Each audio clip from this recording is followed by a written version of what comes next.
Assalamualaikum warahmatullahi wabarakatuh. Selamat siang teman-teman. Pada siang hari ini kita berada di Simpang Perawang teman-teman. Ini kita cegat bus PT Rapi ya teman-teman. Ini akan rilis, sudah rilis teman-teman. Busnya ini akan melayani trayek dari Medan, Pekanbaru, Jambi ke terakhir Palembang teman-teman.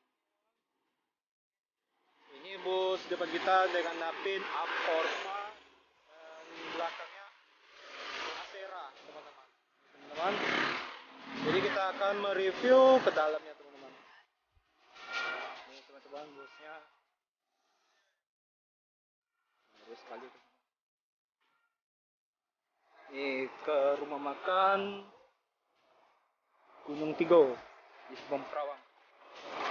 Kita cek ke dalamnya teman-teman. Busnya bus Aporva PT Rapi Aporva nih teman. Kita cek dulu ke dalamnya. Bang, izin ya bang ya? Iya.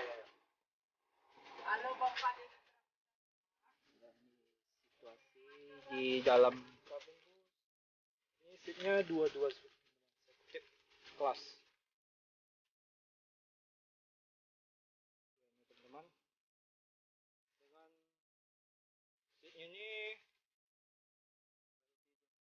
timba kencana. Ini ruang kamar mandinya teman-teman, atau toiletnya nih teman-teman ya.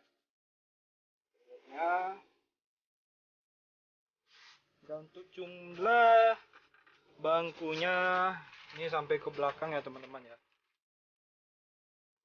Jumlahnya 58 seat. Ini tempat driver untuk tidurnya driver.